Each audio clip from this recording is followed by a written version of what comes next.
कैसी होगी पहचान ऐसे इंसान की, जीवात्मा की? तो कहते हैं जीते जी ही पता लग जाता है कि कौन इंसान स्वर्ग जाने वाला है और कौन नरक जाने वाला है। क्या पहचान है? प्रभु प्रेमी। जीते जी जिस इंसान की जो लोग प्रशंसा करते हैं ना, कई लोग अच्छे होते हैं उनकी प्रशंसा की जाती है। जब भी दो चार बैठे हों और उनके सामने से कोई गुजर जाए, अच्छा आदमी किसको कहते हैं? अच्छा आदमी उसको कहते हैं जो जीवन में आकर के भगवान का बन जाता है, भगवान की शरण में पहुंच जाता है, भगवान का नाम लेता है, भगवान का अर्चन करता है, भगवान का बंधन करता है, हर समय भगवान को याद करता रहता है, उसको अच्छा इंसान कहते हैं। तो कहते हैं महाराज उसके प्रति, अच्छे इंसान के प्रति दुनिया वाले कहते हैं कि महाराज बहुत अच्छा इंसान है। तो समझिए वो कहाँ जाएगा? स्वर्ग। और जाते जाते कब जाते? मरते वक्त, मरने के पश्चात। मरना तो सत्य है ना, जीवन में आकर के सभी ने जाना है, जो आया है उसने संसार को छोड़ करके जाना है। तो मरने के पश्चात भी लोगों के द्वारा उस आदमी के प्रति अगर प्रशंसा की जाए तो करते हैं ना प्रशंसा जी। अगर कोई मृत्यु हो जाए किसी की अकस्मात तो कहेंगे बड़ा अच्छा आदमी था, अरे उसकी यहाँ भी जरूरत थी और वहाँ भी जरूरत थी, इसलिए भगवान ने उसको बुला लिया।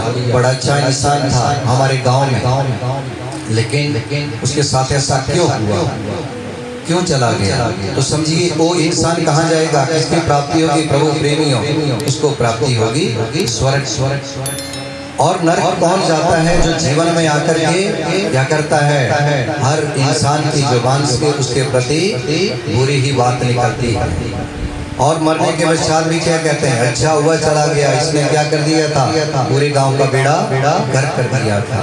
कई बातें निकाली जाती है लोगों के द्वारा, महाराज जा रहे हैं मरघट में जलाने के लिए, धर्म के रास्ते में आगे आगे जा रही होती है वो इंसान की, वो सब पीछे से कई प्रकार की बातें करते हैं ना जी, मरने के पश्चात भी करते हैं।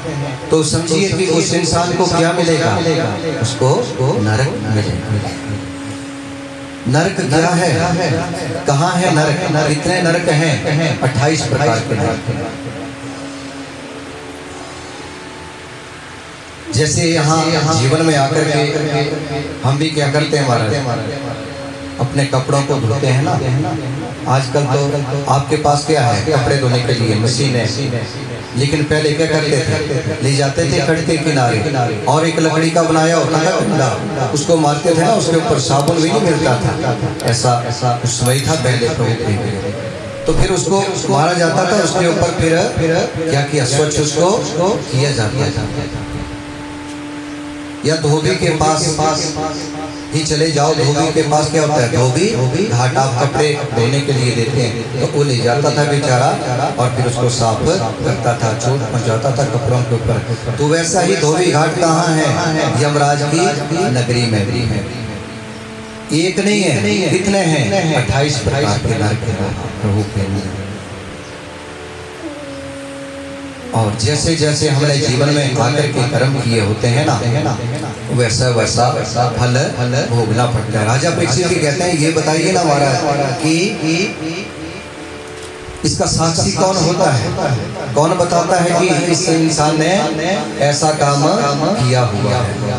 तो यहाँ सूर्य मुनि कहते हैं राजा परीक्षित जी, दिन काल के समय में जो भी इंसान अच्छे या बुरे कर्म करता है तो ये सूर्य भगवान उसकी गवाही होते हैं, साक्षी होते हैं। करते हैं ना आप काम, छोटा भी काम करते हैं ना, शुभ काम अंदर अपने गुरु जी के द्वारा, तो बाहर आपके गुरु जी कहते हैं कि जाओ सूर्य भगवान को साक्षी बना लो, तभी आपको इसका फल मिलेगा। तो कहने का मतलब क्या? दिन काल में किए हुए अच्छे बुरे कर्मों का जो साक्षी बनते हैं सूर्य भगवान जी बनते हैं। और रात्रि के समय जो भी अच्छे बुरे कर्म किए जाते हैं प्रभु प्रेमियों, तो उसके साक्षी कौन बनते हैं? उसके साक्षी बनते हैं चंद्र।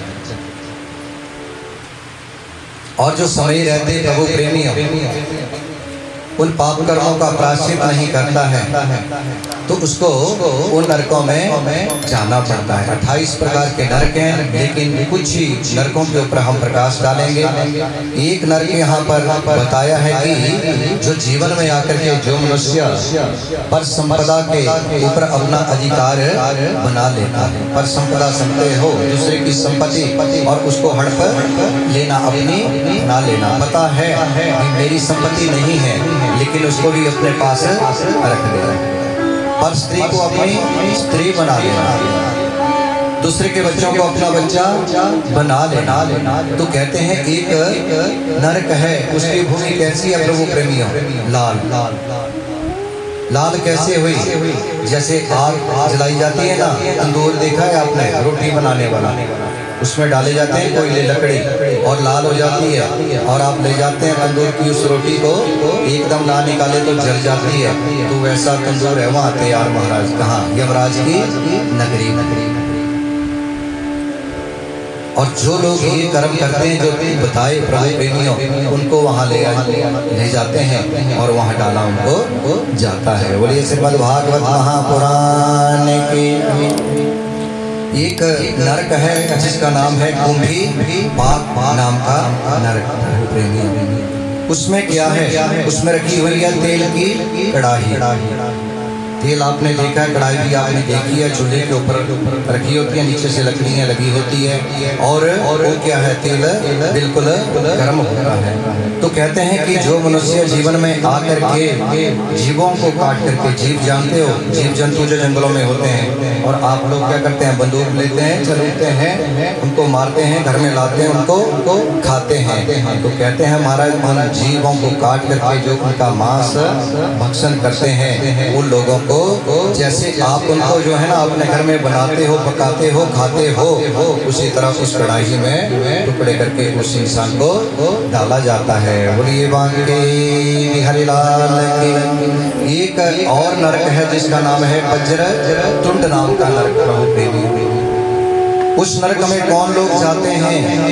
कहते हैं कि घर में आए हुए अतिथि का, अतिथि जानते हो जिसकी आने की कोई तिथि ना हो, जो बिना बुलाए आपके घर में आ जाए, तो उसका क्या करना चाहिए? धर्मशास्त्र तो कहते हैं कि उसका आदर करो, उसका सत्कार करो, और उस अतिथि के सत्कार करने से जो फल आपको मिलेगा वो किससे करना मिलता है?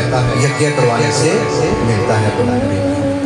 एक यज्ञ जो किया जाता है आप लोगों के द्वारा, हम लोगों के द्वारा, उससे जो फल मिलता है, तो धर्मशास्त्र कहते हैं, ये पुराण कहता है कि घर में आए हुए अतिथि का जो क्या करते हैं? आदर सत्कार करते हैं, उनको भी वही फल प्राप्त होता है। लेकिन सुखदेव मुनि कहते हैं, राजा परीक्षित जी जो घर में आए हुए अतिथि का निरादर करता है, तो उसको कहाँ डाला जाता है? जो वज्र तुंड नाम का एक नरक है ना, वो कैसा है महाराज? उसमें गिद्ध है, बड़े बड़े गिद्ध देखे हैं आपने, वो भी आजकल गाय में और बड़े बड़े उनकी चोंचे हैं, किसकी लगी हुई है? यहाँ तो चोंच होती है ना, तो देखिए पक्षी की आपने, लेकिन वहाँ कहते हैं लोहे की है, पैनी जैसी। और जैसे ही इंसान को वहाँ छोड़ा जाता है ना, वो गिद्ध क्या करते हैं? सबसे पहले उस इंसान की आंखों को ही निकाल देते हैं, अंधा बना देते हैं, फिर उसको ऊपर से लोचते भी हैं। बोलिए श्रीमद् भागवत महापुराण की। इसलिए सुखदेव मुनि कहते हैं, राजा परीक्षित जी समय रहते हर इंसान को क्या करना चाहिए? 28 प्रकार के नरक हैं, और यहाँ राजा परीक्षित को सुनवा रहे थे। कौन? राजा परीक्षित जी कहते हैं, महाराज काफी हो गया, अब नहीं सुनाना। क्यों? अरे डर लग रहा है, लगता है ना डर जी। अब 28 प्रकार का नरकों का वर्णन आपको सुनाया जाए तो हम तो आप लोग चल भी नहीं सकते। एक कदम कैसे रखना धरती पर, जबकि हर कदम पे क्या है? आप। लेकिन कोई बात नहीं, जाने और अनजाने में अगर मेरी माता बहनों ऐसा हो जाता है, सबके साथ जानबूझ करके भी होता है, अनजाने में भी होता है। तो उसके लिए क्या है? उसके लिए है प्रायश्चित। और प्रायश्चित क्या है? भगवान के चरणों में अपने आप को ले जाओ। लेकिन कब ले जाना? कल का इंतजार नहीं करना। कर ले भगवान की भक्ति दिल से जरा, जिंदगानी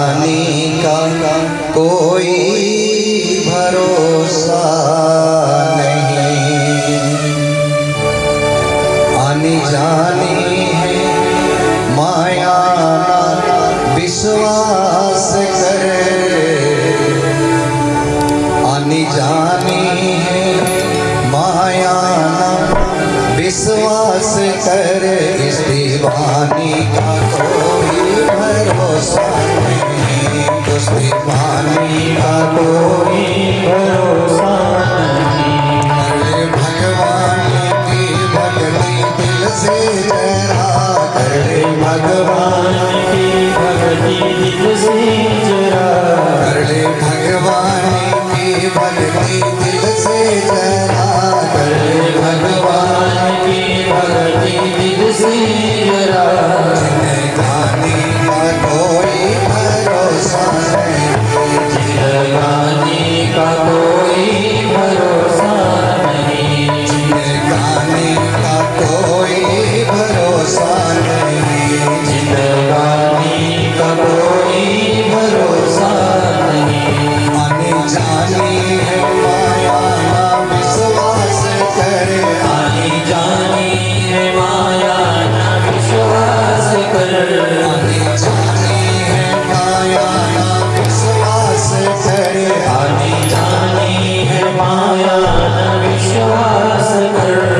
इस स्वामी का कोई भरोसा नहीं, इस वाणी का कोई भरोसा नहीं। हरे राम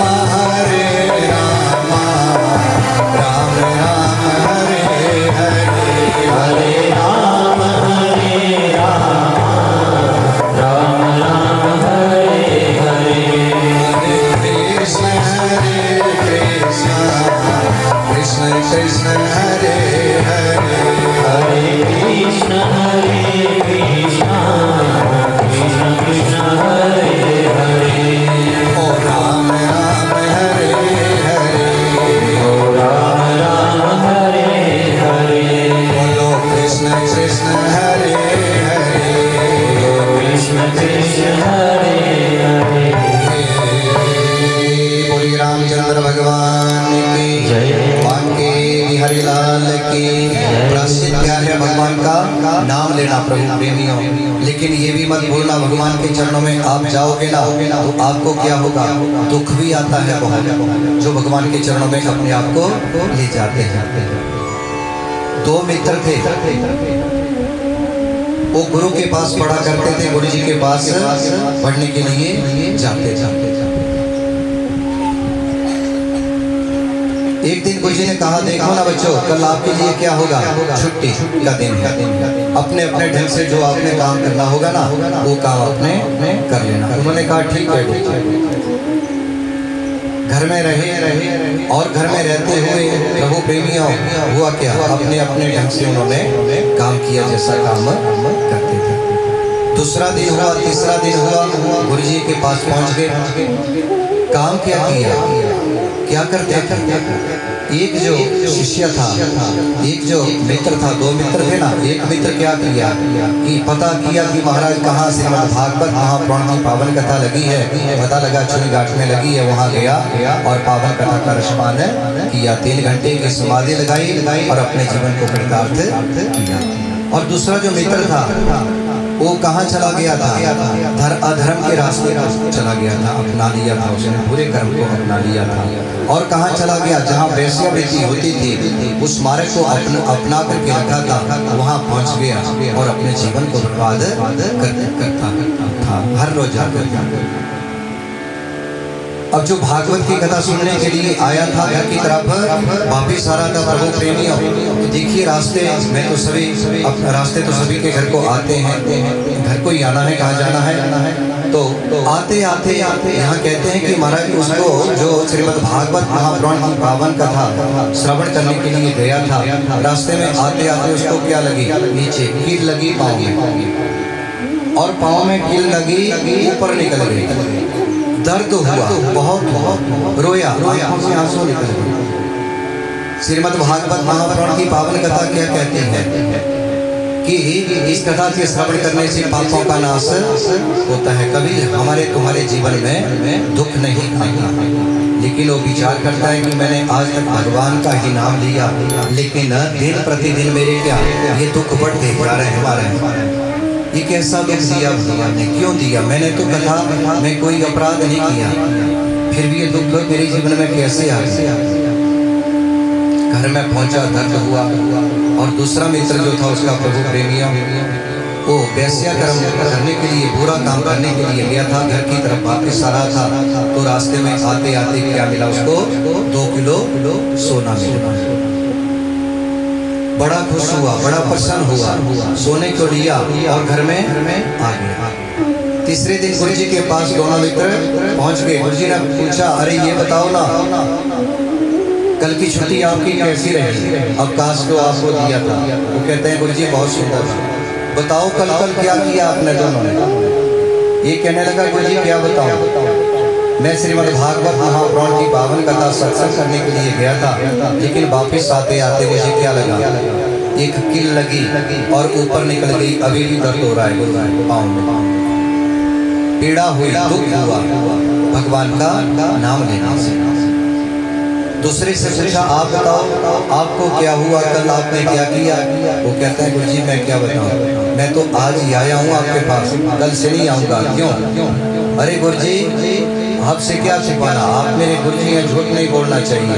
इसलिए मैंने अपने जीवन को किस तरफ ले गया हूँ, वैश्या कर्म की तरफ ले गया था, और आते आते मुझे 2 किलो सोना मिला।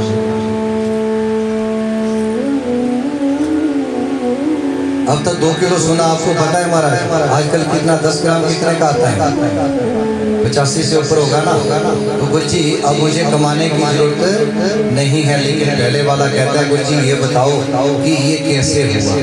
जो जीवन में आकर के भगवान के बन जाते हैं, उनके जीवन में दुख कैसे आता है? और जो भगवान का नाम नहीं लेते हैं, फिर भी क्या उनके पास धन दौलत सब कुछ आ रहा है नहीं? आजकल हो रहा है ऐसा, कलयुग है। कभी का एक बड़ा सुंदर भाव है, बंसी वाले ये क्या हो रहा है,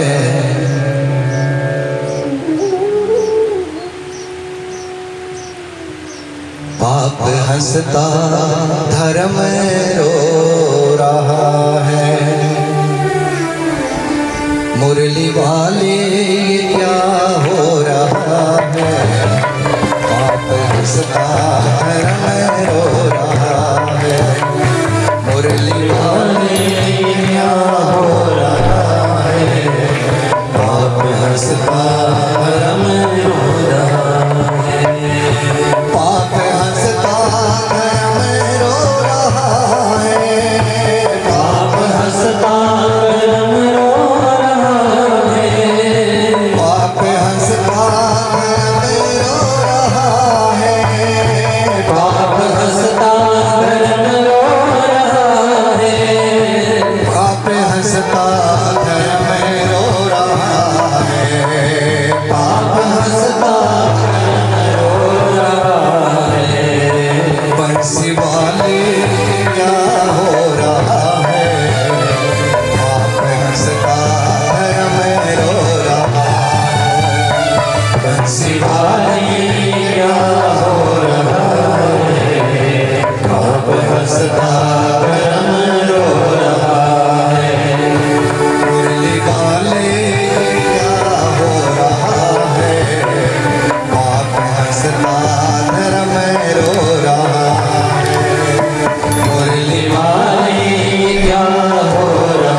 देख लेना। आपने भी कुछ दिनों के बाद, उसकी भी कुछ आयु है, सीमा है, उसके बाद धीरे धीरे धीरे धीरे कुछ ना कुछ होता रहेगा। पूछ लिया पहले मित्र ने, गुरु जी बताओ ये क्यों होता है,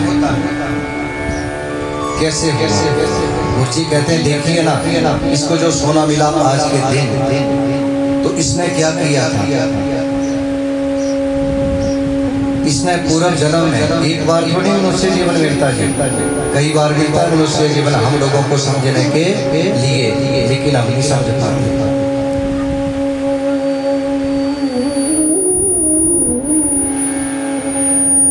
एक बार ही मनुष्य कई बार। और इसने क्या किया था? बहुत बड़े सत्कर्म किए थे अपने जीवन में, पहले इसके जीवन जो बीते मनुष्य जीवन। और ये आज के दिन क्या बनने वाला था? राजा। लेकिन इस जन्म में आकर के इसने अपने जीवन को बर्बाद कर दिया, दूषित कर दिया, और ये 2 किलो सोना दे करके भगवान ने इसको संतुष्ट कर दिया। और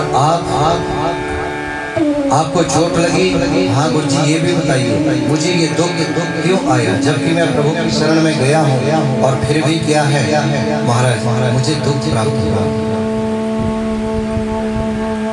गुरु जी कहते हैं आज के दिन आपकी क्या लिखी हुई थी, मृत्यु लिखी हुई थी, लेकिन अपने जीवन में आकर के आपने उस प्रभु का इतना नाम लिया था कि उसने प्रभु ने क्या किया, जो सांस प्रभु ने आपको दिए थे ना वही सांस आपने प्रभु के अर्पण किए और उस प्रभु ने क्या कर दिया कि आपकी सांसों को बढ़ा दिया और आज आपकी मृत्यु टल गई, इसलिए आपका जीवन बढ़ गया। बोलिए श्रीमद् भागवत महापुराण की।